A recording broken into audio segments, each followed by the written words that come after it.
On the last Sunday of every month, Project Save the World hosts a global town hall for activists everywhere in the world to get together and talk about their various concerns. And we are now about to watch the show that's produced on Sunday, March 26th, 2023, the Global Town Hall. Hello, friends. Hi, Meta. Oh, hi. Hi, everyone. Hello. I'm lovely to see you all. And you're all waiting for me. You're ahead of time. Yes. I had 8 people in my waiting room when I opened it. I'm wondering how you are, because I heard that you were ill. Well, I was ill, and I'm home, and I'm feeling better. So I think, I'm on the mend. I have new ailments, but I've conquered the previous ones, so I'm on to fresh batch of concerns. So anyway, they're all manageable, and I'm sitting with compression stockings on my feet, and That's what I wear as well. so it's I suppose some other people have experienced compression stockings. Anyway, it's a good day here, and it looks beautiful outside. So let's have a good get together.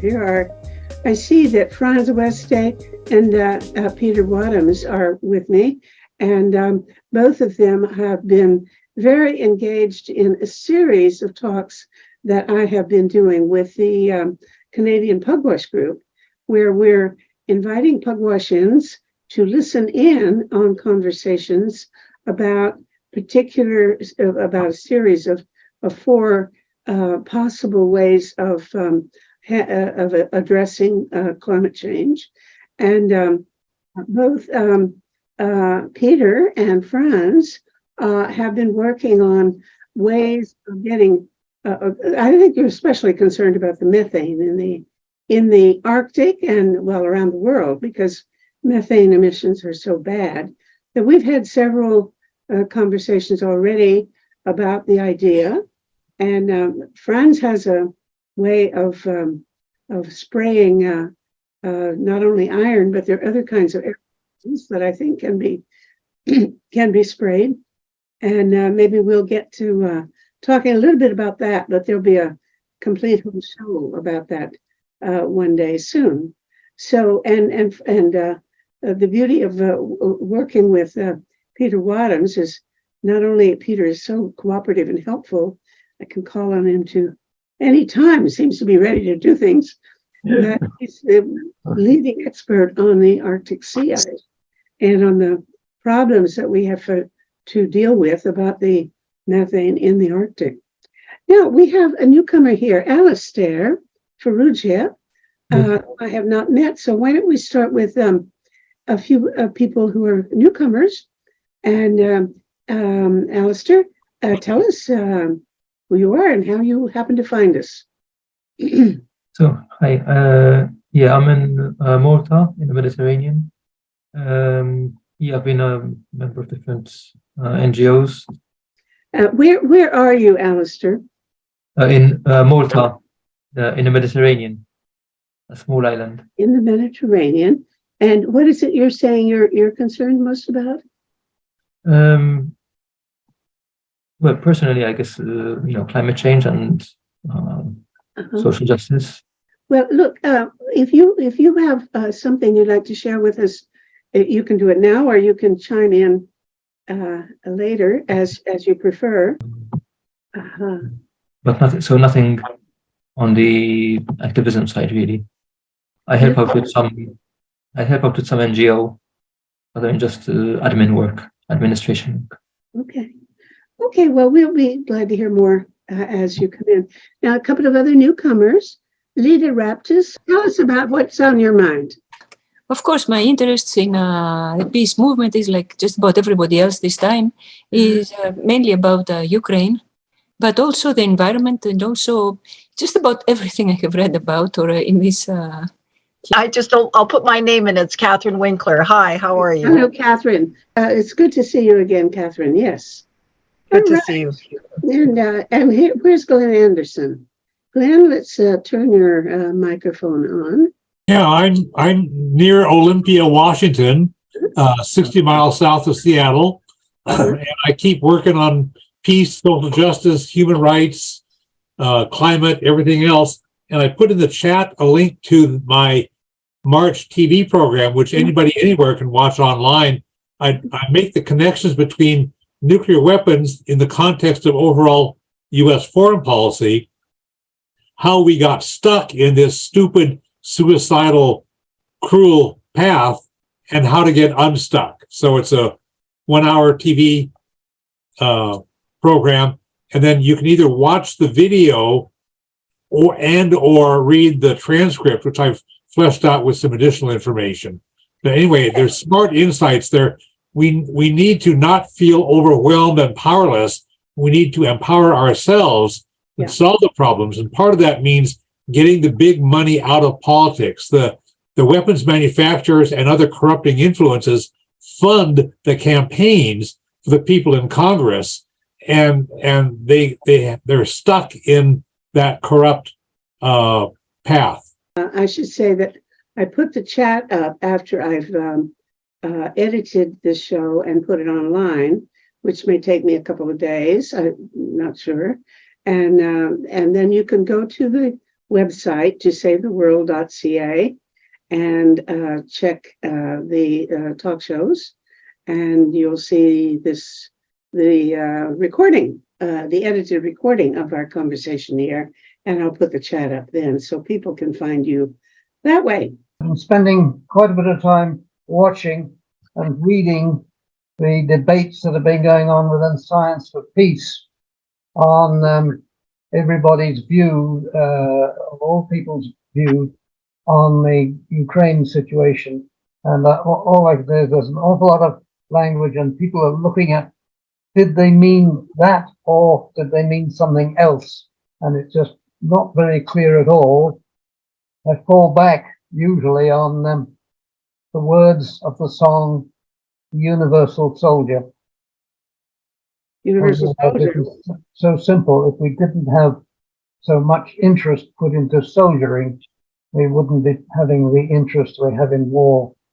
Give us a little summary, if you will, Peter, about the conversations that you've been listening to. Okay, a lot of it seems to be on, is it real that the US and the CIA and NATO were all keeping going with all the frictional effects that they had been working on up to the 2014 uprising and all this war starting then, and they've never stopped it. And as how real were these actions? Did they really work as badly as some people say, or did they not? And they can only Well, what kind of actions? What were they being accused of here? That the fascist groups in Ukraine were really being supported and prodded to make sure they were truly active and keeping fighting all the time with the Donbass garrisons and the rest of it in the eastern part of Ukraine, and that never quietened down. It was generally not being reported on, so people weren't aware of it, and all sorts of interpretations of who was really being bad and who wasn't. And I can't say I've read all of these articles and sorted out my own opinion, but there just seem to be so many different views. Well, I certainly feel left out because I had the general impression that the whole allegation about fascism was vastly overdrawn, and that if anything, there were a lot more fascists in Russia than per capita than in Ukraine, although you could find some everywhere. I suppose we have a few in Canada. Are you saying that there are people seriously thinking that there's any basis for thinking that the aspiration of Putin to clear out all these so-called Nazis had any justification? I see Ben Anderson has just written a little comment about that song. I was reminded of it fairly recently because we actually had a showing of Buffy St. Marie's latest movie, and there are all sorts of things in that movie really just showing how, for instance, the suppression of Buffy St. Marie's performances in the US and things like this, that all of those were just things that got passed over, and it's a sad review of how much the press were following all the repression actions that were passed of them. Oh, listen, other people, please join in, because I cannot interact on this topic. It's just so weird. It's a very old song. Yeah. Which was originally put to words, and just the words that Buffy St. Marie had chosen in that song, just to me, seemed to be gifted. That there was a clarity and a thinking about the whole situation of people being, being soldiers. And I guess that was all part of my own confusions when I was in that era of just graduating with a physics degree. Did I want to spend my time then working on nuclear weapons, which I'd have to do for some 6 years until I was old enough to get out of it? And or do I go into 2 years of army life, which I knew quite a bit about because I'd been in the cadet force and the territorial army on my way up to through the university. So that didn't seem a threat. It turned out that the army life was very pleasant. It went from one Munich Oktoberfest to the next, if you can believe it. That was what I remember. It was working, as it in fact, by MI6 of all places. So I claim that I was once employed by MI6, but only after. I think this is fascinating, but I absolutely can't imagine what it has to do with the debate in Science for Peace. Well, Ukraine. Somebody help me with this. I can't. In the chat, I put a link to Buffy St. Marie's song. She wrote it basically during the Vietnam era, and I actually quoted part of it in my application for conscientious objector in 1972. And the song is about how this universal mania for soldiering causes people in each nation, each segment, each sector to feel like they have a right to be a soldier because they're protecting their own homeland. And that is a systemic problem that keeps wars going. And she says, we have to get rid of war and get rid of that universal support for soldiering. There's a quotation from President John Kennedy, who said that we're going to continue having wars until conscientious objectors are respected as much as soldiers are.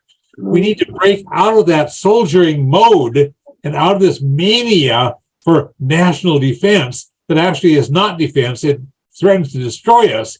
And Biden and the U.S. Congress are pushing us into a nuclear war along with Putin and his people, because each side says, oh, we've got to defend ourselves with nuclear weapons, and that is suicide. So we need to break out of that nationalistic and militaristic. So it has something to do with not just soldiering, but with nuclear war. Nuclear and nationalism. Well, nationalism I see. Nationalism I see as an issue. Okay. Thank you. Well, thank you, Glenn, for clarifying my muddled thoughts, which are still. No, your thoughts were clear, but it's just a different perspective. And I actually used a few of her words half a century ago. Yes. I can't say I remember hearing them then, but I was aware. Yeah, they're good. I still have the record album. What is the debate going on in Science for Peace? That is what I was just trying to imagine. What substantive policy issues are they working on? I mean, I think we can all certainly say that soldiering is a problematic profession, but is at best. But what are you saying, that there's a big discussion about policy in in this conversation that you've been listening in on or watching? Peter? Well, Jeffrey Sachs has made quite a long essay or presentation about his views on the whole Ukrainian situation. And all sorts of people are coming up with comments about, is this real or is it not real, or is this some other way of looking at things? And I can only say it looks to be several different ways of trying to look at the same things and just reading them differently, as Glenn was, I think, trying to point out in his talk there. And it's been going on for about 3 weeks now, and I've, in the middle of all sorts of other things, not really been able to pay enough attention to decide whether I can join in or not even. Hello, Barbara Burkett. You got your hand up. It's good to see you. What's on your mind? Well, I was just going to, I also looked at the Science for Peace website today, really for the first, well, on this subject for the first time. And I think it started because somebody was commenting on a statement of support for Ukraine that the Science for Peace had made. And other people were feeling that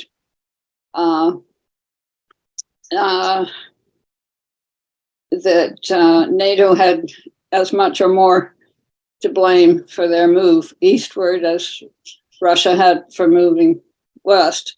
And so this is generating much conversation and zillions of references to our various articles, which I must confess I haven't had a time to read either. Mm-hmm. Well, of course, this conversation has been going on over a year now. Yeah. Excuse me. But whether or not the real motivation behind Putin's move was because he really, really, really feared that NATO was going to attack, and that he really feels that he's defending his country in a way that has to be done. So, you know, we all have our different interpretations as to what his motivations are. I myself believe that certainly NATO should not have expanded when they did, but on the other hand, I fully understand why the countries that wanted to join NATO did so, because they really had every sound reason to be afraid of Russia. So I can understand that they were clamoring to get into NATO, even much more. That was the response. That was the cause, much more than the notion that that the West was trying to recruit them into NATO. I think Clinton shouldn't have allowed them in, and Yeltsin should have protested more. But on the other hand, I fully understand that they had grounds for being afraid of Russia, and it seems to have been well-founded. And I absolutely don't believe for one split second that the real reason that Putin attacked Russia with Ukraine was that he felt he really had to stop NATO expansion. I am totally convinced, and that it was because he has this grandiose notion of wanting to recreate a great Russian empire, and he made that very clear in a speech that he gave. So I think, you know, his motivation is just absolutely not, you know, the attributing it to the stupid move of the West in we should have disbanded NATO and gone over to the OSCE. That's my opinion, but that's absolutely not the reason it happened. So now I have expressed my opinion, and I invite anybody to reply. Because if we're going to have this conversation, let's have it. Hello, Leda. Yes, what's your view? Oh, is it my turn? Oh, okay. So the hand is up. Okay. Yeah. Anyway, about the issue of NATO and whether the one wants you hear many times that the Russians want to dominate the world, but as far as this is concerned, I think the pot is calling the kettle black. It is the same thing as the Western coalition wanting to expand the I mean, Biden had, I don't know if he's getting old or something, but I'm old too, but he says that we have to eliminate Russia. And this president, Biden, Joe Biden, the president of the We have to US. eliminate Russia. Yeah, he said it many times. I don't know if he's lost it or what, but a nuclear superpower, you think you're gonna eliminate it like this? And then just yesterday, I heard that Putin said he's about to put nuclear weapons on Belarus. Belarus, yeah, Mhm. north of Ukraine. So, I mean, it's kind of not just an insanity, something crazy. And of course, the big argument of the Eastern Bloc is that the Americans are the first ones to actually use not one, but two nuclear bombs in Second World War, which cannot be ignored. Of course, now there are many others that have nuclear weapons, but you can't say that the Russians are bad and the others are good. I mean, it's insane. When they say that they want, in all seriousness, he says that to journalists, that he wants to eliminate not just get rid of Putin, There are because that's 9 not going to do countries, much good. the 9 countries with nuclear weapons, and not one of them will sign the treaty on the prohibition of nuclear weapons. Right. So Yeah, I don't know how we're going to apportion, credibility or, not one of them will do so. and then there is another thing that I think is kind of laughable. The International Criminal Court said that they sent a warrant for arrest of Putin. You're bad, bad, bad. But then I just heard that others sent something similar to Bush, George Bush. 20 years ago, I think it's the anniversary today, they invaded Iraq with very, very flimsy kind of excuses that didn't even stand. So you cannot begin now, because nobody's going to be left up. Because Putin is bad, and they say that after only 1 year of war. What about after Iraq, starting the Iraq war? Yeah, both Russia and the United States governments refuse to participate in the International Criminal Court. Yeah, exactly. Because we don't want our own people to be held accountable. And there's in British Columbia, Canada, there's a judge who is on the record saying if George W. Bush ever sets foot in British Columbia, he will be arrested as a war criminal based on what he's done. And George W. Bush knows that. He doesn't go there. There are other war criminals in various countries who cannot go to certain countries. In Chile, the dictator that the U.S. imposed upon them, General Pinochet, was vacationing in Spain, and a Spanish judge arrested him for the crimes that Pinochet had committed in Chile. And this is under a part of international law called universal jurisdiction, where there's an element of international law where any war criminal can be arrested anywhere in the world where other judicial authorities respect international law. So there are a lot of people besides a number of U.S. war criminals that cannot set foot in certain other countries. Yeah, but you see, it was all over the news, in Canada at least, saying that as if, my God, he's bad, bad, bad. Yeah. We're going to go and spank him or something. But, very few people that seem to realize You that. don't think he's bad. No, I'm not saying that. I would say Of course, his invasion of Ukraine was out of the question. I don't think anybody would ever support the invasion of Ukraine and all of the bombings and all of the disasters that there are a this lot of caused. Russians who do. Yeah, of course. But to say that you're going to go and arrest him, or that you're going to eliminate Russia, is kind of, absurd.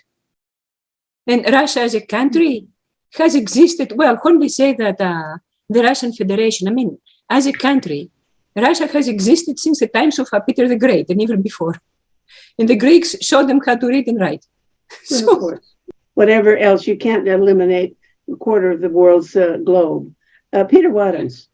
I seldom give credit to Britain for anything, but I think they deserve a little bit because it was in Britain that Pinochet was arrested. I can't remember the exact circumstances, but he thought he'd visit Britain. He was arrested and but held for quite a while until there were various pressures exerted caused him to be released. But the person who was responsible for arresting him was the British Foreign Secretary at the time. So Britain does deserve a bit of credit for capturing him, but they did let him go, unfortunately, after that. And the history of that Pinochet thing, I've forgotten. Can you refresh our memory on how that went? I really don't remember. Thing about Becky St. Marie that was, I think she was actually Canadian singer. In the end, she got very sad at what was happening in the world and committed suicide. So it was very sad because she was great fun. Yeah, I did put a link in the chat about the arrest of Pinochet in Spain, and I don't know if there was action in Britain also, but he certainly was arrested in Spain, Pinochet, for his war crimes. Was he actually was he incarcerated and held, or what happened? I don't remember the details, but it made some news when he was arrested, and it was this international law provision called universal jurisdiction that happened. And we'll be covering that in my April TV program. I'm interviewing an expert guest on international courts and war crimes. So that'll be on my blog in April and on TV locally here. Of course, one of the... if I remember, it was a Spanish judge who issued the warrant for arrest, but physically he was in Britain. I think he went there for medical treatment. And the Brits arrested him, and the Spanish tried to get him extradited from Britain to Spain. And unfortunately, that didn't go through.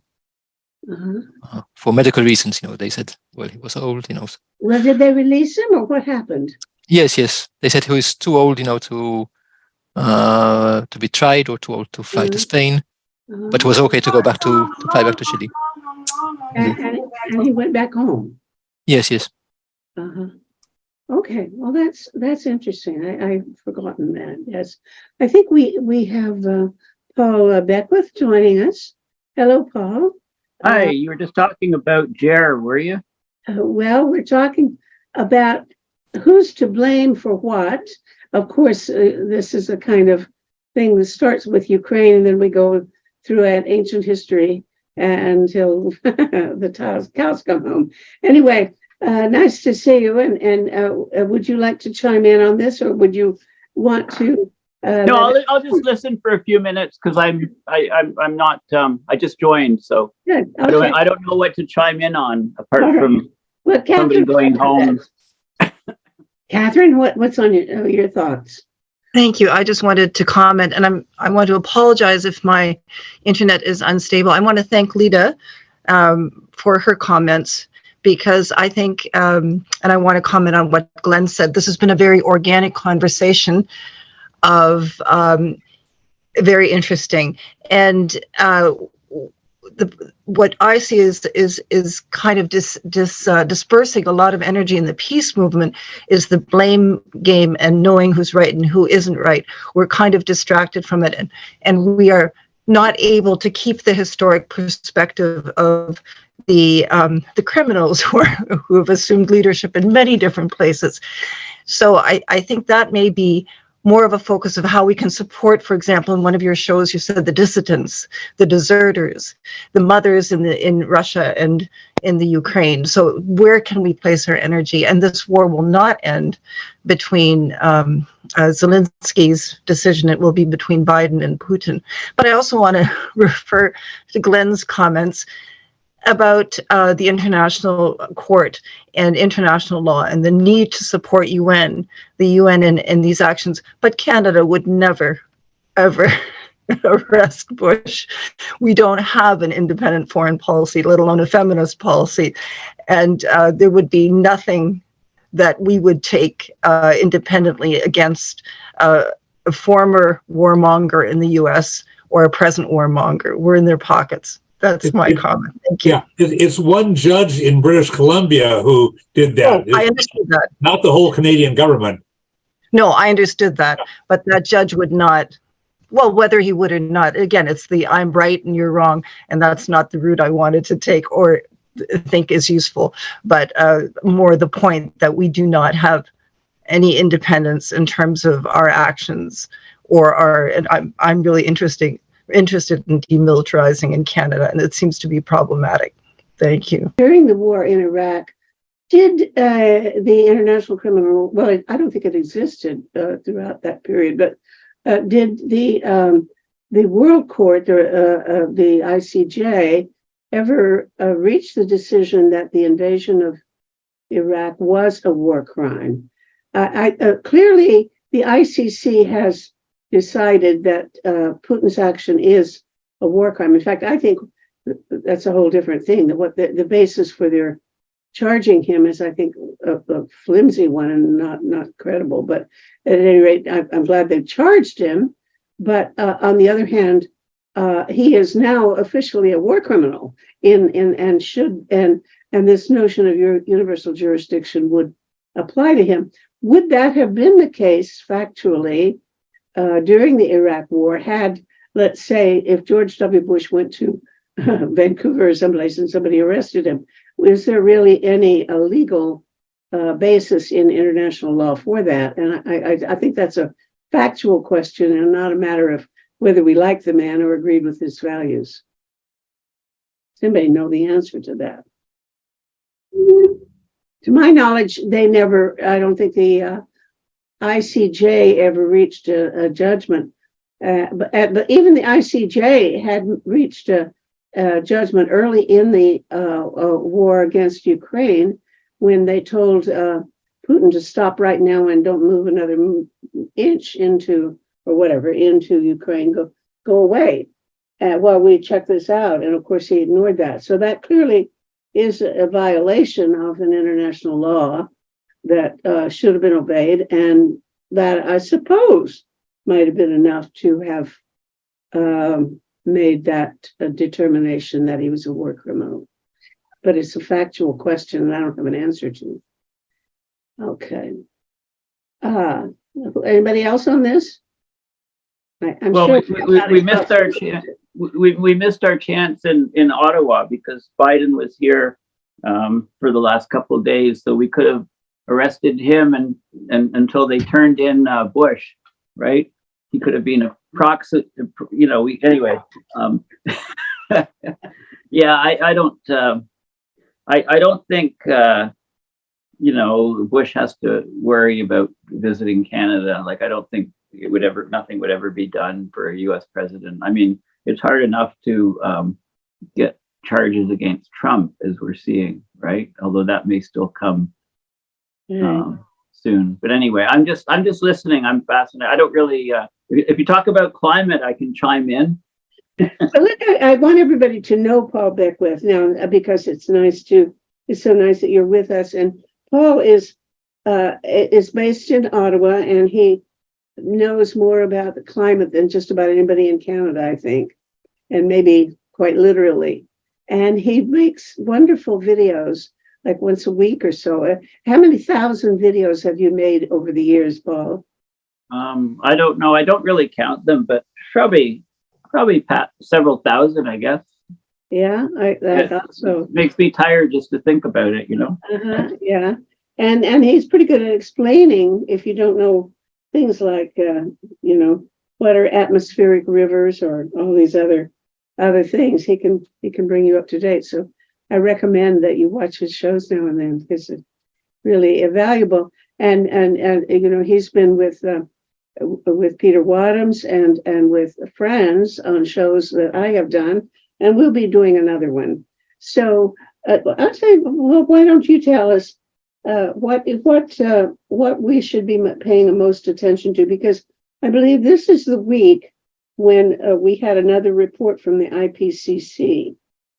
And I'll tell you, here's what is on my mind about that. I had a letter, I intercepted one of these listserv things, a commentary by a guy who was complaining that the IPCC does not pay proper attention to a number of the factors that really need to be addressed, and that the IPCC is just leading us in down a dark alley instead of recommending the kinds of changes that really need to be made now. And so I asked him if he'd just tinker with that letter to the editor, and I'd publish it in Peace Magazine because we go to press within a week. But he said no, it was too big an issue, and he couldn't begin to cover it with one little letter to the editor. So is this a chance for you to explain what you think he might have meant and whether you agree with him? Well, the IPCC, Intergovernmental Panel on Climate Change, they do reports, big, massive reports, roughly every 7 years. So they over the last few years, they've released the working group 1, 2, and 3 reports. 1 is on the physical basis, 2 is on adaptation, mostly 3 mitigation. And then they also released some special reports, 1 on land use, 1 on the cryosphere, and another 1 on whether, it's possible. They still have this view, at least officially, that there's still chance for 1.5 degrees Celsius or even 2 degrees Celsius. So anyway, this report that just came out they call it the Synthesis Report. So on Monday, they released, I believe, a 36-page summary. And then just yesterday or day before, they released an 86-page longer version. They call it the longer version, but the full report is still to come out. And I think that's a massive report. I don't know if it's correct. I've heard it's many thousands of pages, but I don't know. But anyway, the language is becoming much more dire, and the media has picked it up. I mean, also the UN had a water conference in New York City at the UN headquarters last Wednesday, Thursday, Friday, which was attended by some friends of mine. Lots of, water is a huge issue by itself. So there's the language is becoming much more dire. I mean, we know Europe's in this massive drought, which is worrying a lot of people there. But I cannot speak. But so to speak, what do I have to do? Hello, Alberto. Maybe you want to. You should be muted. It looks like you are. You want to speak? Yes. Do you want to speak to what Peter Paul Beckwith is addressing? Yes. Yeah. Okay, chime in there. So, what I would, very much what I do is I have an organization here in London. I have not introduced you, Alberto. Please tell us, introduce yourself. Yeah. So I work for the abolition of militarism worldwide, because no matter from which perspective I look at war and peace, I cannot see how the war industry could ever create peace. The war industry exists exclusively for creating war, and politicians have no alternative than to organize wars. Even your own Prime Minister, Mr. Trudeau, said in an interview that his choice was between dead people in Yemen or unemployed Canadians. And as the Prime Minister of Canada, his first duty was to watch over Canadians having their jobs secured. And this is the same for Britain, for America, for everywhere. We have here in the UK 180,000 people working in the war industry. And the only way the owners of those companies can pay their employees is if government organizes the export, the sale of what we produce. And there is no way you can guarantee that sale if you don't organize wars in the world. And we use secret agents, we use diplomats, we use every possible agent to promote the sale. And if countries don't sell, don't organize wars, then the sales stop. And this is something that politicians cannot avoid. So to me, we have to help politicians stop lying to us. They always speak of peace, peace, peace, but they are lying to us because they are behind our backs organizing wars. We saw very well how the Russian and Ukraine war was organized very, very carefully by both Zelensky and Putin, with the help with the West, very, very obvious help, with President Biden meeting individually first Zelensky, then Putin, and deciding on when to start the war, who will shoot the first shot. And of course, it was agreed that Putin will be the first and play the bad boy who invades Ukraine, but it was all arranged. Like I'm a witness of the horrible war between my country, Argentina, and the UK. I know very well how it was all negotiated between the countries. And people had to die simply because the two governments wanted to go ahead with this war.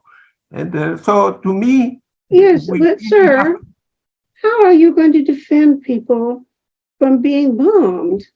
What are you going to do? How are you going to defend people? We have to find alternative work. Everybody in the world wants peace. Theoretically, the question is how you get it and have anything like a condition of living in which people can tolerate each other and get along. And being attacked, you really, unless you have some sort of international government which can protect people, then I myself would certainly not, I'm a full-time peace activist, but I cannot imagine how to protect people when their country is being invaded, and without, at the moment, given the reality of a lack of international governance, a lack of any way of stopping an aggressor while he's in the act. I mean, right now we cannot possibly stop Putin, and that he started it. So that, it's all very well and good to say let's not fight, but what if you stop fighting? What would happen? Right now, what would happen? I mean, we know what would happen. It is absolutely impossible if there is an abolition of militarism, universal, for any country to invade you. You have the case, for instance, Costa Rica has abolished the armed forces 75 years ago, and all the civil wars and the wars with Nicaragua stopped forever because Nicaragua cannot attack them. If they don't have armed forces to defend themselves, the war cannot take place. Roosevelt, Franklin Delano Roosevelt said it always, all wars in the world are negotiated. There is not one single war that happens by accident. If a war happens, he explained it, it means that the fighting sides have agreed to the fight. Otherwise, there would not be a fight. And this is why my first book is called The Game of War, because I always compare that with sports. Because if you have, for instance, here in London, we have, let's say, the team called Chelsea and one team called Fulham. And if Chelsea wants to play a game against You're Fulham, saying that every country in history that was attacked had agreed to be attacked. That Yeah, they and this, were as guilty as the country that attacked them. That's the implication of what you're saying. It's a sham game. They're only playing at it. That the attacker is no worse than the people he attacked, and the attacked people have agreed to be attacked. That's just absurd, frankly. yes, I agree. It's absurd. This is your opinion, right? You're stating it. Thank you. But most people here, I don't think would agree with that. I mean, why would the Ukraine agree to get attacked and have their cities destroyed? It's absurd. because it's business. Zelensky is making a lot of money, and his ministers are making a lot of money. No, it just doesn't make sense. What you're saying, I don't think it makes sense. That's nonsense. Yeah, complete and utter nonsense. Anyway, we were talking about climate change. Can Yes, we maybe I'd like to go back and hear from you a little more, Paul, about what's wrong with the IPCC. What are they skipping that we should be paying attention to, and they're not calling our attention to? Well, I think they are changing over time. I mean, the more and more people within the organization of the IPCC. You know, it's mostly scientists who put together the report. A lot of stuff has been taken out in the past because you need the so-called consensus. But the language in the reports is getting much more closer to reality. It's not there yet, but it is getting much closer to reality. And they've always been reluctant, the organization, to make recommendations on what should be done. But I even see that sort of changing.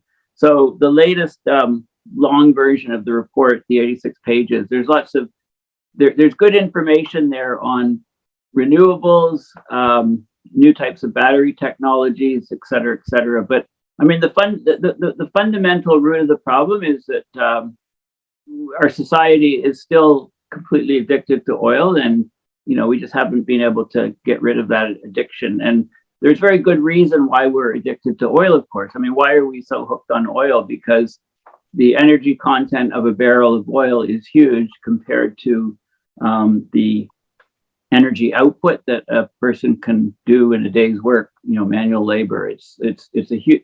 It would take one person about 11 years, if you believe Nate Hagen's numbers.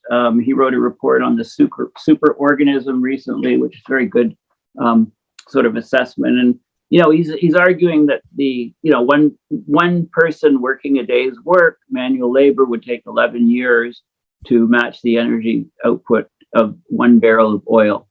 So you know, we're just it's easy to transport. It's in liquid form. You know, it came out of the ground in gushes, you know, initially. So we started our societies to be based on it. And, you know, our whole society is completely intricately linked to oil. And oil, of course, companies and people are the richest in the world, and they actually have more power than a lot of governments right now. So they're continuing, give me permission. They're continuing the expansion of oil production. We're over 100 million barrels a day, something like that. You know, the new find in the new development that Biden just approved in Alaska, called the Willow Project on the North Slope. You know, that's only supposed to produce about 600 million barrels of oil, which is about 6 days of global oil supply.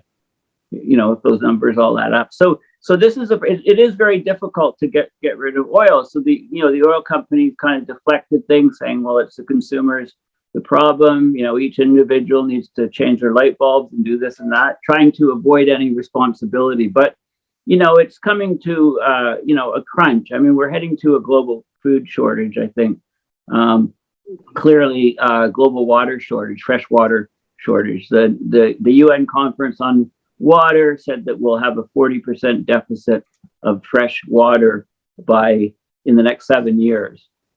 by 2030. So, you know, it's coming to a crux, and I don't think our society is capable of shifting over until we actually have the collapse. So we need to look and see what's going to happen when the whole system, you know, breaks down. I mean, we got kind of a glimpse of that with the pandemic, you know, as to how people respond in a crisis. They go out and they buy toilet paper, for example. There's all these crazy things that are being done as people start to panic.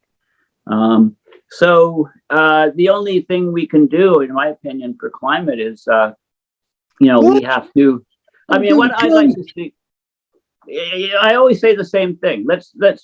The US military budget is about 800 billion a year this year. Okay, the 3 or 4 top billionaires in the world could pool their money and basically pay for the US military budget. They have that type of money. So, you know, that we need to put that money and those engineers and people that are in the military industrial complex, we need to put those people to fighting climate change. If we don't do that, then we're having a collapse very, very soon. I think it's pretty obvious. Okay. All right, Catherine, are you on the same topic? Catherine. How about I ask my question and then you decide? You could just unmute me if I'm in the wrong. No, it is. Yeah, I'm joking. I actually want to also say, maybe connect what Alberto was saying and what Peter was saying, but with a question, if that's okay. I think it is the military-industrial complex and the economy of war that keeps generating the industry itself, and it is a bit of a sacred cow, if I can use that term, in terms of climate activism. We don't want to address that. It's too overwhelming. But the extraction industry, the oil industry, the military industry, it is, I think, the biggest stumbling block to climate justice. And Peter, you mentioned at the end of what you said of transforming and redirecting those scientists towards a common goal. How would you see that happening if war is the industry that motivates them instead of climate? You're speaking to Paul? Yeah, I think. Oh, sorry, was it Paul? Yeah. Oh, Peter and Paul. I think I got stuck. Peter. Well, let's let Peter talk. No, Paul. Rob one, pay the other. Whoever decides, go ahead. Maybe Peter can answer that question for me. I don't know whether Peter's still on. Well, yes, I think Yeah. in relation to IPCC, your remarks about them are very good, and it's a big barrier to actually taking the sort of serious climate action that we have to take and will be forced to take, is the fact that IPCC has always been fairly complacent about climate change, and they've got less complacent recently. But still, even though we hear blood-curdling messages, they don't mean anything, and that's what I find very frustrating. That IPCC used to say, unless we do X, Y, and Z, we're doomed. We have to. This is our last chance. This is it. And this is something that Gutierrez specializes in, his blood-curdling dramatic statements. But when you analyze his blood-curdling statements that we have to do something now, or that's it, and we've finished, he never actually says what it is we have to do. It's always, we must do it now. We must, it's a bit like, unfortunately, Greta Thunberg's a bit like that. We have to do it now. We have to solve the problem. But how do we solve it? What do we do? He never says. But isn't their whole focus still on emission reduction and nothing involving actual removal of CO2 or direct cooling by solar management, for example? Very important that he doesn't say what you have to do, but the assumption is that it's carbon dioxide removal, because that's been the kind of mantra of IPCC, and that's it. And we have to reduce our emissions, and that's Yes. Well- And the other thing that's happening with the IPCC is they do all this modeling, and they try to figure out pathways to, say, keeping 1.5, which is utterly impossible at this point. We'll probably pass it in a few years if we have a super El Nino, and or keeping under 2 degrees. And there's all these emission scenarios. But now they've got to the point where they realize, and the models show, they say, okay, we're going to overshoot our targets, and then we'll have to do something after that to bring them back down to below those targets. So they're acknowledging basically 1.5 is impossible in the modeling, yet they're still talking about this quite a bit, the 1.5 number. They're saying, okay, well, we'll overshoot it maybe to 2 degrees and then try to get down to 1.5. And then in a few years, they'll do the same thing with 2 degrees. That they have to write something in their reports, right? So this is what they're starting to do. The other thing is that they shifted the baseline.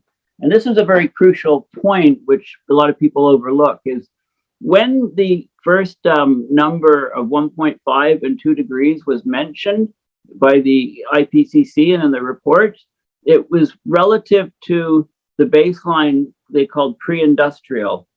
And that was 1750, the year 1750. But if you note, in the most recent reports, the baseline is the average between 1850 and 1900, right? That's the new baseline. So if you look at the offset from those two baselines, it's about 0.2 or 0.3 degrees Celsius. So they're saying now, when we're 1.1, actually, if you talk about 2022, we're 1.2 degrees Celsius above their latest baseline, the 1850 to 1900 average. But what they've done is they've taken the average of the temperature from 2011 to 2020. That's they're comparing that average to the 1850 to 1900 average, and they come up with the 1.1 number. So what they're doing is, instead of taking a given year, they take a range of years. Of course, 2011 was cooler, and every other year since then has been warmer and warmer and warmer, right? So when they take the average, right, it's like taking the 2015 temperature roughly. Sorry, I don't get the implication. Is this somehow kind of deceptive? Yeah. Well, it is. I think it is. They haven't. So basically, if you take the original pre-industrial year, 1750, right, in 2022, we're about we're almost at 1.5 above that already. Mm-hmm. So if right, 1.4. So by averaging it, you make it look like we're doing a little better than. Yeah. I mean, I love the analogy. Here's the analogy. Okay, let's say you want to save gas in your car. So instead of always go to the gas station when the tank's half empty, right? And then it looks like you're paying less for gas, right? Whenever you run your car down to half a tank, go fill it up. It's cheaper, right? And it looks like you're doing much better than you actually are, right? That's exactly what they're doing by shifting the baseline from it. They've shifted the baseline from an empty tank to, say, half a tank. That's a nice theory. Well, it is a deception, because I think I went through the figures for a start point of 1900 or something like that, and it did come to 1.5 now. And clearly panic has set in with IPCC, because they would desperately like to be able to say we still have a chance of making the 1.5 if everybody pulls together and does impossible things. I think what's happening now is that the consequences are getting much too severe for people to not recognize, the general public. Many people are being personally affected, and they're going to be asking for solutions and things, and they're going to leave, the powers that be no choice. And the powers that be, I'm sure they're surprised at how quickly things have been moving along. But in climate. Paul, I was reading something the other day saying that it isn't really they're going to switch into, which is what we would hope. If we say, well, okay, now we really have to do it, guys. But rather that the guys who have been deniers all along, who say, don't worry about it, it's nothing problematic. When they finally see that we've already passed 1.5 or something, they switch into doomsday, and to the extent of saying it's too late, we can't do anything. So eat, drink, and be merry, because tomorrow you die. Right. We will not. We still won't do it. Yeah. Well, the deniers are also changing their tune once again. They're actually being against some of the solutions. Like they're against wind turbines, for example. They're against solar. They come up with reasons, well, it kills birds, whatever. It's noisy, whatever. It's an eyesore. But what I worry about is simply not getting interested in or promoting the things that actually do remove carbon or actually directly cause. Franz, you are sitting quietly listening to other people mix it up here, but you have a proposal that actually is, I think, can be extremely useful, should be taken seriously. And as far as I know, nobody is taking it seriously. So Franz, why don't you tell us a little bit about what you are all about? You and some of your friends, like I think Peter Fikowski sometimes is engaged in iron salt aerosol, and you are using other similar aerosol measures. Mention that a little bit, if you will. Yes, it is a method to deplete methane in the air, and also a little bit to draw the CO2 down, and especially from the Arctic, the Arctic region is rather full of black carbon in the wintertime, especially. Mm-hmm. And we hope to come against these things by, for instance, ISA, that's a name for iron-3 chloride. But in the Arctic, you can't take iron-3 chloride because it's a colored substance. So you take instead titanium dioxide. And how does it function? We learn this from nature because it has been used during the glacial times. The ice cores which had been drawn from Greenland and Antarctica, they could extract the atmosphere from the air bubbles in these ice cores and also analyze. And they found that every time when it was very dusty, the CO2 had been down, and the methane also had been so down. the air used to bring dust into the Arctic, and this cooled the Arctic. The dust made a chemical reaction. Yes. The phytoplankton in the sea surface, it produces dimethyl sulfide. You can shorten it DMS. this DMS oxidizes in the atmosphere, producing sulfuric acid. This sulfuric acid reacts with the haze of sea salt, which acts as an aerosol above the sea, and produces HCl, gaseous HCl. This HCl, Sorry, that's hydrochloric acid? yes, Mm-hmm. the same what we have in our stomach, Mhm. but in gaseous form. So the dust particles, we know these dust particles from the so-called löss, which settled as a sediment on the countries and in the sea and so on, by these dust storms in the glacial time. And these dust particles, they contain a little bit iron. Mm-hmm.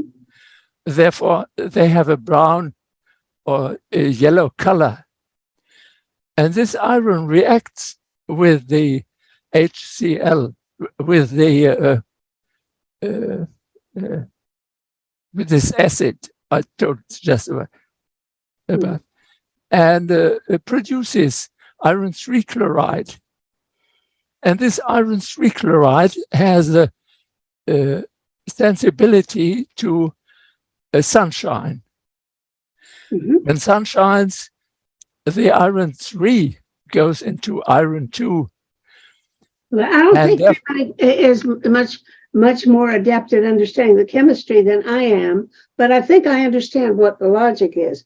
You got these dust particles, they come and they chemically, basically, they knock out the methane. They turn methane into water and CO2, right? And they also, some of the iron falls in the ocean and it feeds the phytoplankton. And the phytoplankton can then feed the fish, which we need. They can also they capture the CO2, phytoplankton, like any other captures the CO2, and some of that falls to down in the ocean. So where we're sequestering some of this iron falls in the ocean, it basically sequesters a lot of the CO2 bottom of the ocean. It also, while it's still in the air, it knocks out the methane, which is something like 30 times as bad. That's a very short story now. You made a very short story from that. That's what I think. I think that's about as much as I can absorb. Now, have I got it? Is that pretty much the way it works? Now, but the problem is you don't do that in the Arctic because all that iron is going to fall on the snow and it's going to turn the snow darker color, which makes them absorb temperature. So we want to use something like titanium, which is white, and that won't do it. And it makes the same reaction like iron with the methane. Yeah. Okay. Is that the right story? But now comes the main thing, which is especially good for the Arctic, and this is the black carbon. Black carbon is spread by every combustion process. You make black carbon. Okay. From ship engines, from power works, from when you burn methane from gas pipes in the oil industry, you see always these black carbon. So carbon is these are very fine particles, and they are absolutely black. They absorb any solar radiation, which is absorbed by them. Therefore, the black carbon becomes warm. It heats up. These particles heat up to 50 degrees above the temperature of the surrounding air, Okay. and therefore they heat the surrounding air, and they drifting upward with the surrounding air, every particle, Hmm. and they're drifting up into the stratosphere. But on its way to the stratosphere, they take up all the things, the organics and the HCl and HBr and iodine from the atmosphere, and also the acids, because they have a very good absorption. They have a big affinity to these particles. When they come into the stratosphere, they desorb these things.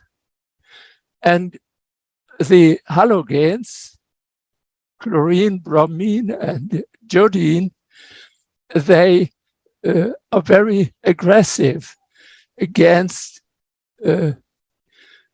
ozone, the ozone layer in the stratosphere. So, Excuse okay, now what's the drama? What's the story here? We've got Yeah, the story is, I'm not ended with the story. I must tell it to the end. Okay. You know, Oh yeah. the ozone layer, you know, the Montreal Protocol Hmm. from 87, it's long ago. Then the ingredients which produce the ozone layer depletion had been forbidden and so on. But until today, the ozone hole comes every year and has nearly not become healed in any way. It is not become better. Oh, I thought it had. No. But now I come to the next point. You know, the so-called Brewer-Dobson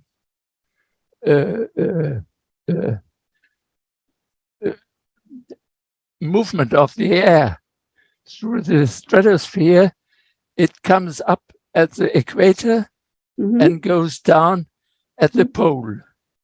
Mhm. It takes all these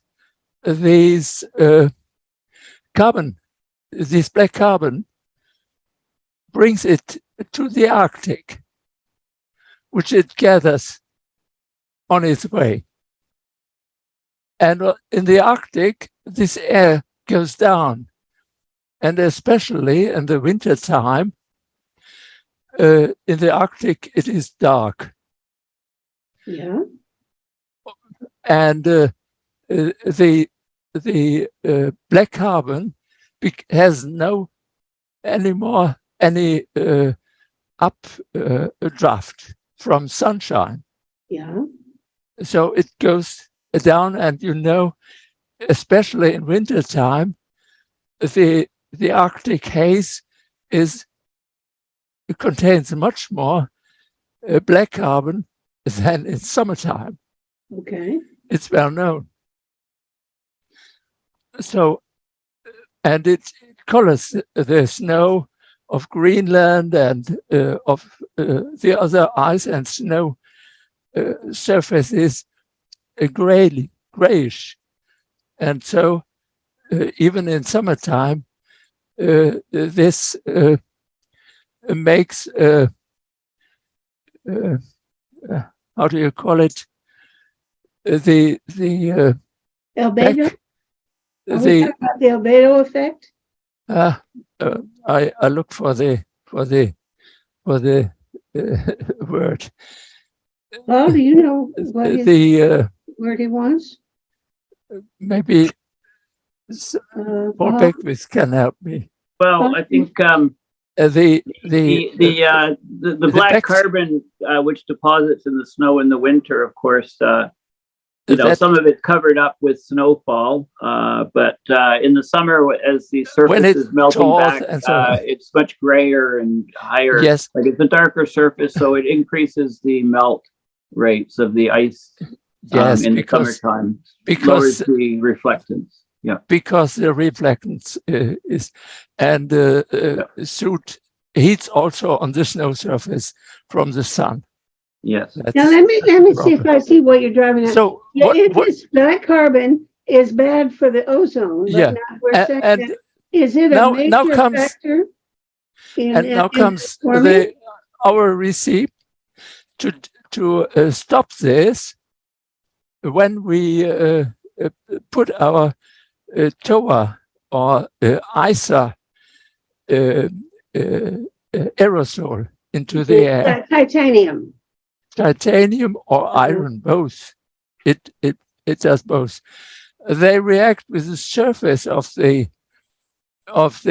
black carbon and make it hydrophilic. You know, black carbon, when it's hydrophobic because it contains black carbon. This is extremely hydrophobic. I But don't know what you mean. we oxidize it. What's hydrophobic in this case? Hydrophobic means aversion to water, doesn't Well, it? It repels water. So what are we saying here? So hydrophilic is attracting water. So he's saying the So- black carbon affinity for water completely reverses. Right. With And we oxidize the surface. We oxidize the surface of the black carbon. That's make it hydrophilic. And No, I also, just want to know where we're going with this argument. What is it the general upshot of all this? What happens as a result of this black carbon? that You have to worry black about. carbon makes clouds and falls as rain into the sea and doesn't go into the stratosphere. That's simple. And you want it to go in the stratosphere? No, it shouldn't go into the stratosphere because it makes the ozone layer damage. Yeah, right. That's what. That makes the Arctic So gray. we want it to fall into the ocean? Yes, in the ocean. And so you have a technology that's going to capture black carbon and make it fall where you want it to go. That's ISA or TOA. That's what we're driving at. Is that right? We want to put It iron up there. oxidizes. It It's going to take the oxidizes. black carbon and put it in the ocean instead of up in the stratosphere. Yes. And that's going to save our ass. Beautiful. Yes. Perfect. Greenland in 2 weeks' time, and we're collecting black. And the more direct effect than the chemical effect, which is that black ice is carbon, basically carbon. And when it's the summertime, then the ice melts because it's been warmed up by the warmer temperatures. And when it melts, the water goes away. The water disappears into and melts and goes down into the ocean, and in the form of waterfalls, more or less. And so the carbon is going into the ocean, but the ice is melting. So you're getting so the carbon is staying. It's the water that's melting that's draining out the ocean, but the carbon stays behind. So the black ice gets black because it's absorbing there's more Yes. black stuff there. So the black ice gets blacker. The ice, the whole gets blacker because it's got more of the particles in it, and the water is gone. The water is disappearing into a waterfall somewhere. So that Can everybody hear Peter as better than I can? I'm not getting. You're a little cloudy, Peter, in your sound. It might be my hearing though. Is Anybody else having problem with Peter? Well, go on. Go on. Yeah, sorry. Whatever it is, when you're there, you're walking around on mud, which is the black ice around on the top surface of the ice sheet. But And water is disappearing between your feet and going down into the ocean. but we try to touch the black carbon. I'm also just trouble following the argument here. I'm not sure whether Peter is disagreeing with what Franz has said or not, and I'm not quite sure how to get clarity. I Paul, had not. You can, Paul, maybe you can help me get clear about what I'm missing here, because I couldn't understand everything Peter said. Do you know what their dispute is? Is there a dispute? No, I'm not disagreeing. I think you can just think of it in a simpler way if you're referring purely to summer, which is when the black ice is still there, but the ice, the actual ice type ice, is melting and disappearing. So you're seeing an increasingly dark, gooey, muddy surface on the ice sheet. I think Peter had not any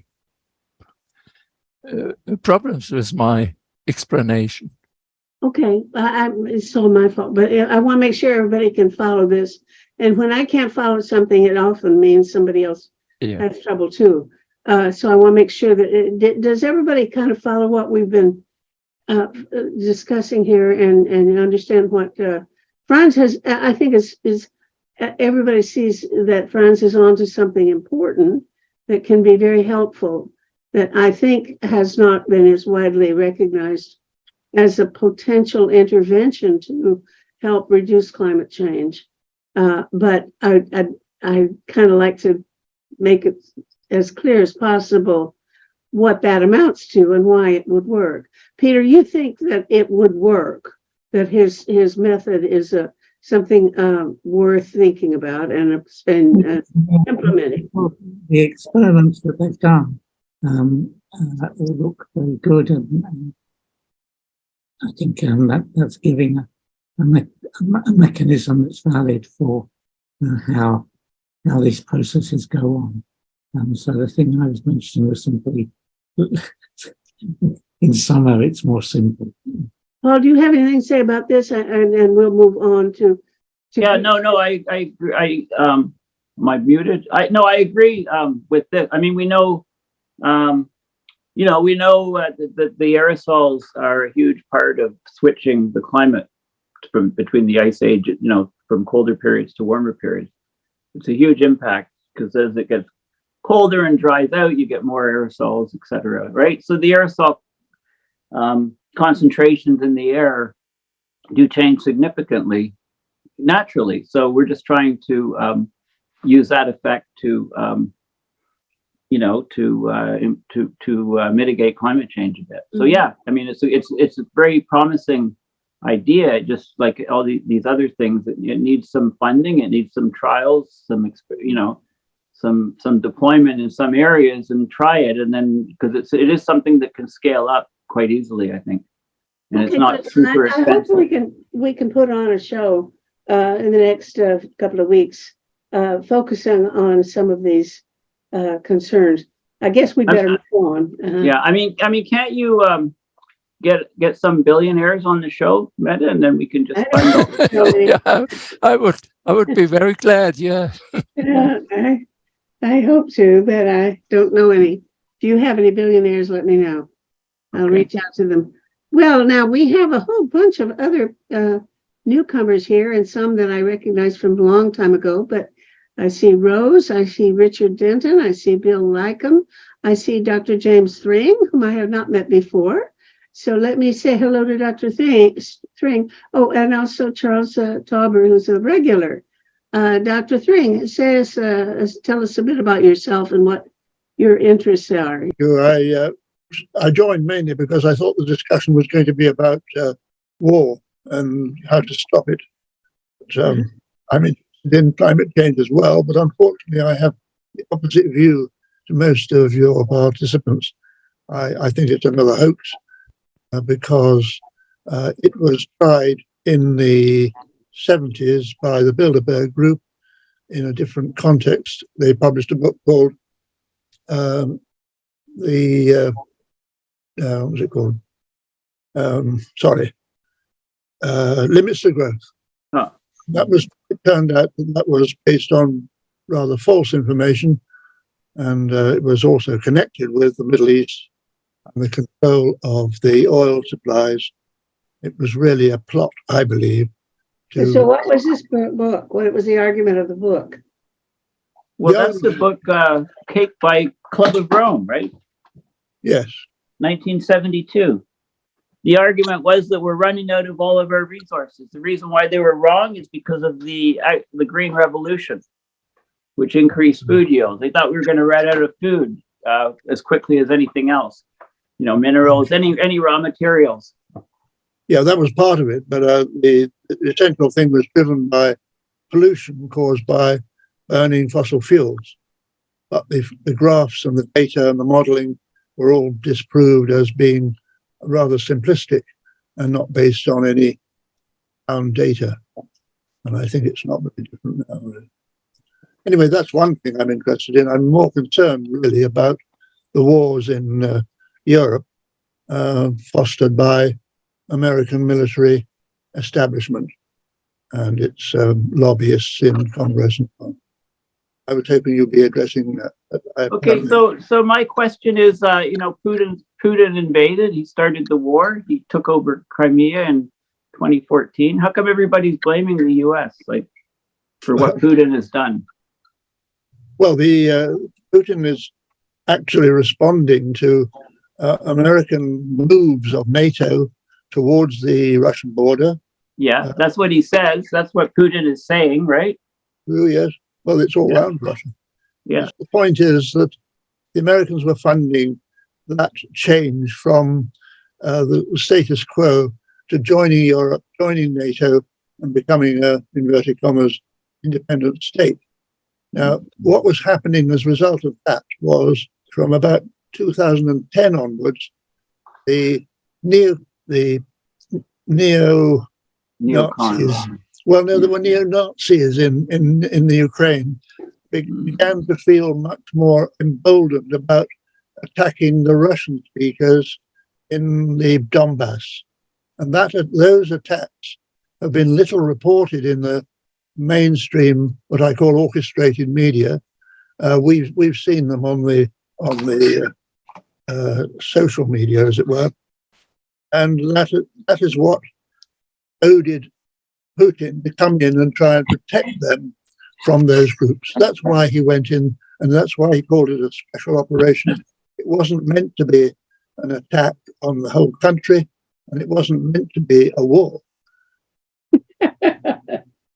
Well, you laugh, but it's not funny.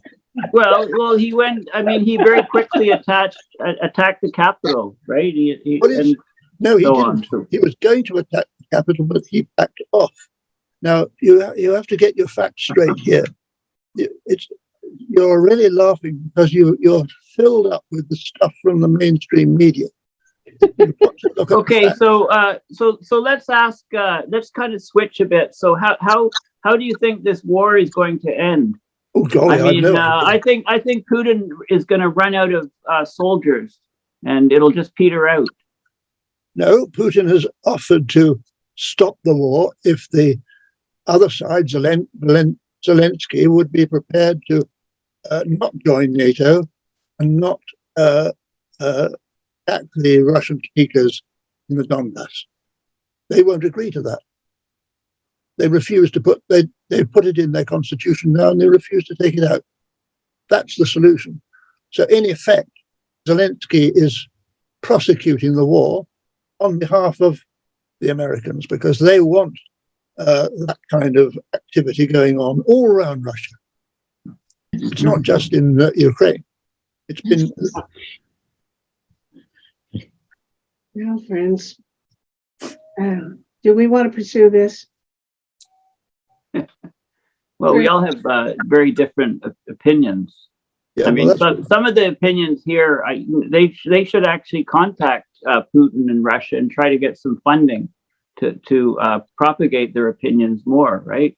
And others of us think that Putin is just the evil one who's actually shipping Ukrainian children to Russian families. Like he's trying to eliminate Ukraine as an entity.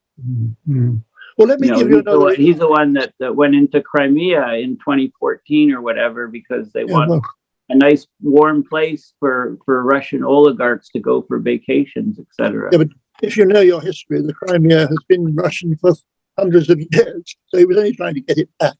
Anyway, if you want want a clear example of how the whole issue has been muddied and distorted, look at the gas pipeline explosion. Right. That was caused by an American initiative carried out by the Norwegians. Now, according to Seymour Hersh has written about that's right. that. Thank you. But Now, I think it's still controversial, right? I mean, that's Very. still, it's the muddied the fog of war, if you like. okay, but the point I'm trying to make is that the West, and particularly here in the UK, we are blaming Putin for the rise in gas prices when us and the Americans have been instrumental in stopping that supply of gas, which would have kept the price down. No, I really hope that this is this forum, this town hall kind of conversation is one in which we really can be serious and have a good discussion of credible arguments. And only once have I excluded anybody. Somebody was trying to promote some kind of snake oil remedy for COVID and insisted on promoting this and interrupting other kinds of conversations in order to put forward absurd ideas and anti-scientific ideas that really had been already disproved. So when the conversation devolves into something that I can't see as productive or credible, or even to be taken seriously, then the question is, as a moderator, where do I go? Do I say we want to continue this conversation? I think some of the arguments that are being put forward here are simply not worth listening to, frankly. So I just soon change the subject. If you think that I'm being high-handed, yes, Peter Brogden, I'd like your opinion. I do value your opinion. I see Charles David Tauber is sort of waiting in the wings, and usually he has some very interesting topics to come up with, and I would certainly welcome a change to hearing what he has to say about the present situation. I agree. Hello, Charles. Bring us up to date. You're in Vukovar, Croatia, and you're doing very important work with people who have been victims of wars and psychological traumas resulting from Yes. war. And we're hearing quite a bit from Congo now, which is absolutely horrible as to what's going on. From what I'm hearing, the amount of military and paramilitary stuff is increasing rather than decreasing. Some of our clients are the NGOs with whom we're working, are going quite crazy. Also, it seems that parents are throwing their kids out onto the street because they can't afford to feed them and they can't keep them together, and the kids are forming gangs and all kinds of things. So it's a pretty awful situation in Congo. We're also seeing in Liberia the children of the former combatants of the Civil War are taking lots of drugs, and we're working with a drug rehab program there. Mm. I just heard, by the way, that we're going to have a group in Ukraine, or of people working in the States who are working in Ukraine. Hi, I see Alexei is here. Mm-hmm. Nice to see you. Yeah, same here. And where else are we working now? Yeah, this is something. If anybody knows anybody in Turkey or Syria, please contact me.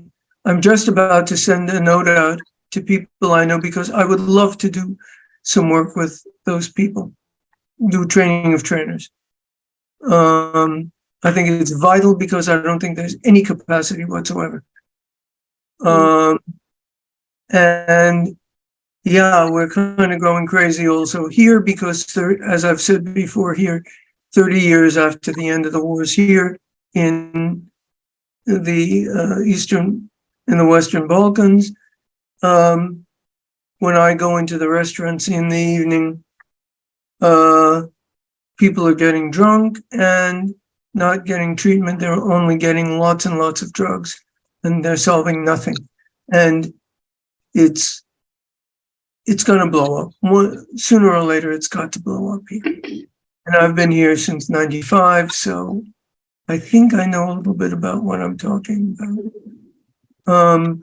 So we're working all over the place. Charles, when you say it's going to blow up, that sounds like there needs to be something more than psychotherapy involved. We've got somebody needs definitely some kind of political maneuver of some kind at a macro level. What is Absolutely. your sense of what to do? Get rid of the politicians. What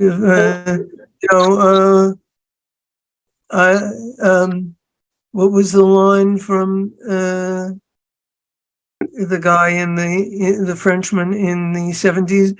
Je suis Marxiste, Jean Groucho. And he said, anybody who would like to have me as a beneficiary, as a constituent, I don't want to be part of it. That sort of thing. Sorry to go in to be that cynical, but yeah, what can I say? Well, but you need somebody who's quite serious about it. Sounds like, because if you when you foresee that there's going to be some sort of uprising or outbreak of violence, that's the time to sort of blow the whistle and say, come, do something fast. And the UN should be able to be alerted to a hot spot that is in danger of blowing up or something, so that we could, what we need is some kind of, intervention. It's a rapid reaction force with social workers and healthcare workers and therapists and general political practitioners, if you will. And better we need that all over the world. You bet. But and I'm extremely frustrated because I see it. I know what to do. It's all long-term stuff. You're not going to solve these things overnight.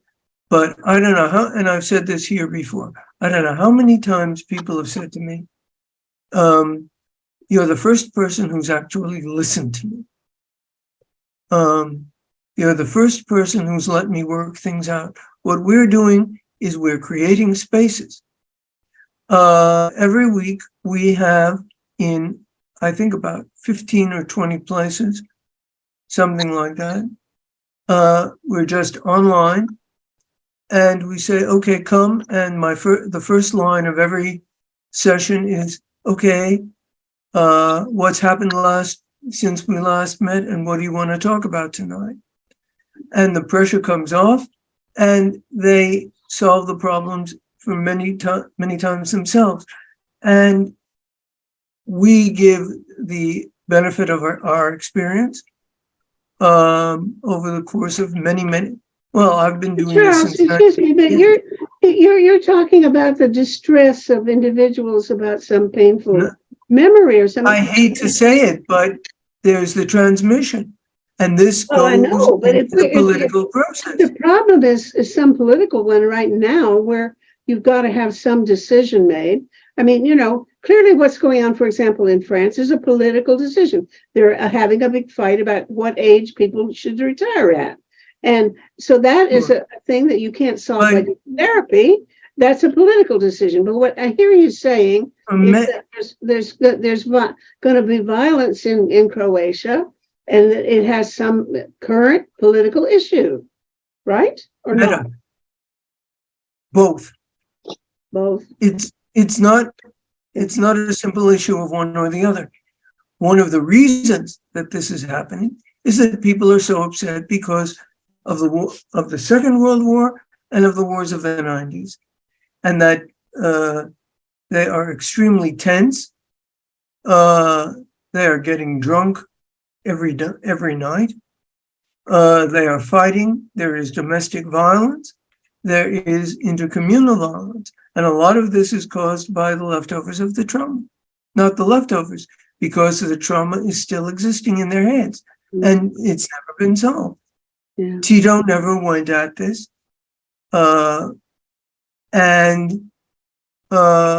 Yeah, what can I say?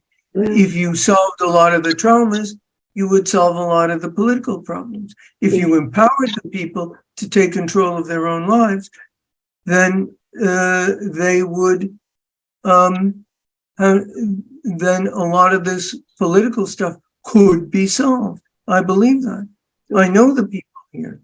They live in my street.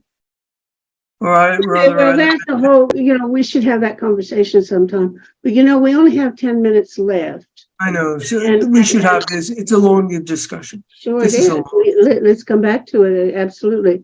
Agreed. You know, Alexei has joined us, and I was missing Alexei. Alexei is my favorite person in the world. Thank you so much. Alexei is in Warsaw. He's a Russian who had to flee from Russia in order to keep from being mobilized and sent to kill Ukrainians. So please bring us up to date on how's life in Warsaw, and what do you see going on in your home country, dear?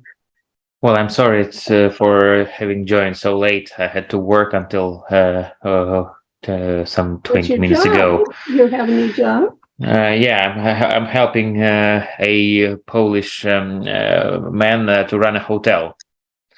So he trusts me. He knows he can rely on me. So we had some late guests today, and I had to really receive them. And I'm sorry I was unable to join you that late.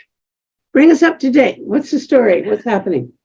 As for the developments, I've kind of gotten distance from it. So yesterday it was half a year since I had left Moscow.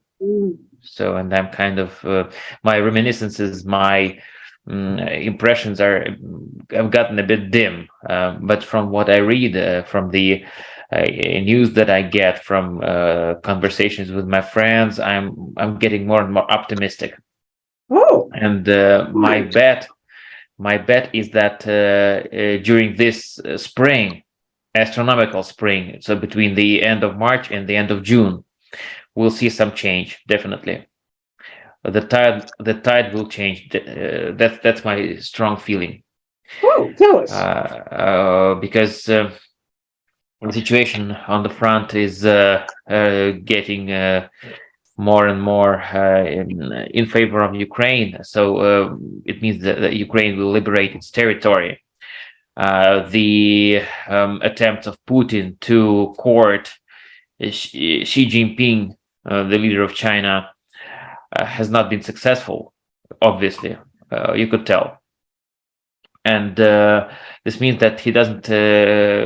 He's not able to count on any kind of support from China, which means that the war might soon be over. That's my strong feeling right now.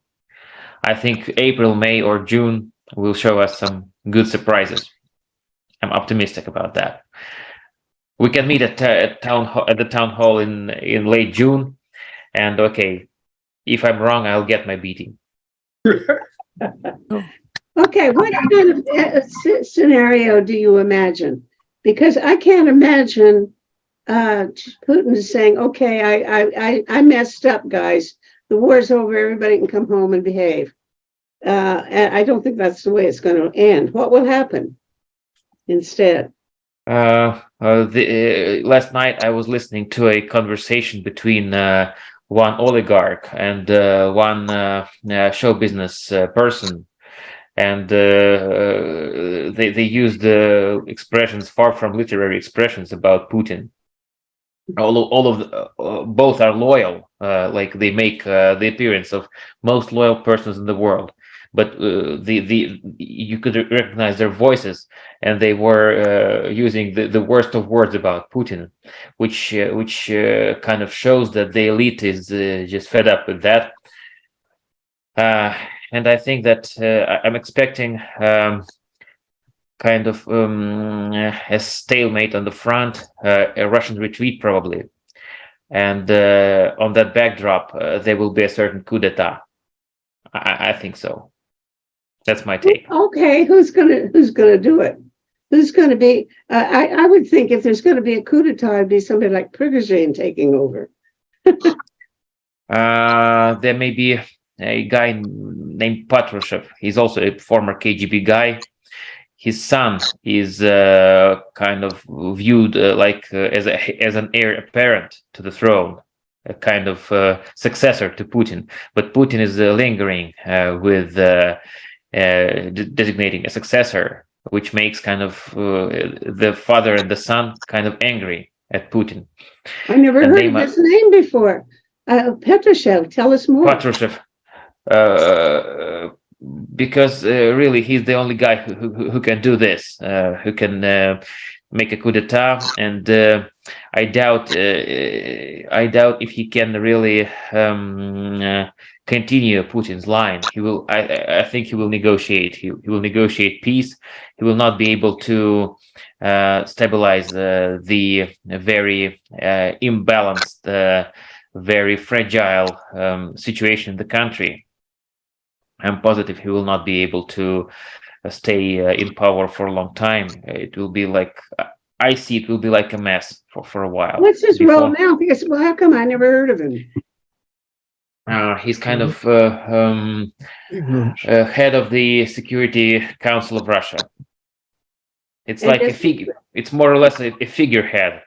But what would he do? What does he stand for? Does anybody know what position he would take? If there's a, Putin could be overthrown by the right or the left. I mean, even right and left doesn't mean anything. But from hardliners or people who want peace.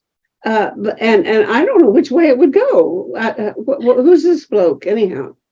Well, I think it's going to be a surprise, Meta. I mean, we talk too much about certainty of one guy doing the overthrowing. If enough people do, it'll get back to Putin. Those people will be off in some gulag in Siberia, right? And that will nix the coup d'etat from them, right? So the questions are unanswerable, really. Just wait and see what happens. What you're hearing from Alexei is sort of overall impressions. Details. Yeah. Details are impossible, I think. It is impossible, but the feeling is quite strong. Yeah, it's a feeling, emotion, and often feelings, there's something behind them, right? But Alexei is acting as if he thinks that this putsch would be a wonderful thing. That well, put yourself in his situation, Meta. I mean, he's had to leave his country to avoid going to battle, right? I mean, put yourself in his shoes. Yeah, but right? I mean, there is some wishful thinking to it, but really, there is some hope. There is a lot of hope and emotion in this, but it's sort of scuttlebutt. It's sort of the background news. It's talking to friends. You can't put your finger on it. The way your brain works is you hear all this information and you try to put some story behind it, and that's what he's telling us. So to ask him more details about who and how would it happen and stuff, those questions aren't really relevant.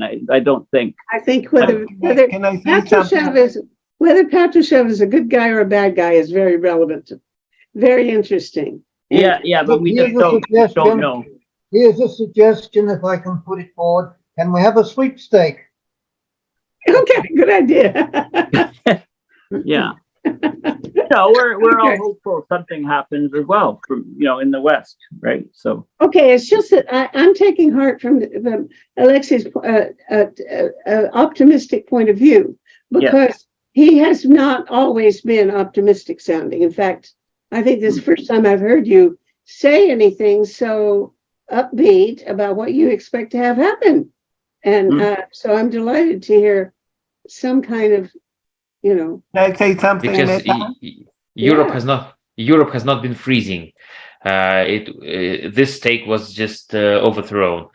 China is not helping. The front line is kind of collapsing. There's no the economy is collapsing. The elite is not supportive of him. So all the five bets of Putin have been kind of destroyed by now. 75% of the Russian population still thinks he's the cat's meow. Well, that'll change once the television stops working. The propaganda stops working. That's gonna change overnight. right. They're gonna be surprised that they have thought that way. In a week, they'll be surprised. Did I say that? Did I support Putin? Really? It can't be true. Okay, well, we've come to the end, and I haven't even said hello to some people. I haven't said anything to Richard Denton. Richard Denton, I'm going to give you 20 seconds because we got to end this somehow, and I should at least give you 20 seconds to say hi. Well, thank you very much. I'm not quite as optimistic as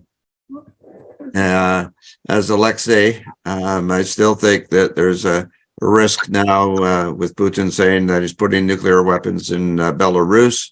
I think that, again, we need to work locally on divestment of nuclear weapons. We need to work locally on getting our own cities and councils to promote the treaty on the prohibition of nuclear weapons and to try to end this war. And I'm hoping that various organizations can again push the powers that be into a negotiation. It's going to have to end up as a negotiation one way or another at the end. And the sooner that happens, to me, the better. Thank you. And that dove is just about to land on your shoulder. So give it a good kiss for me. And I'm going to say goodbye to everybody. Time to end Thank now. you. And I'll see you in another. Listen, in the meantime, you want to check in on the website to savetheworld.ca. And I'll put this show up as soon as I get it edited. But in the meantime, have a good time. And we will. Thank you. Next time, we'll find out the end of the results of Alexei's predictions. So thanks you all. And take care. Okay, Bye-bye. thank you. Thank you. Bye.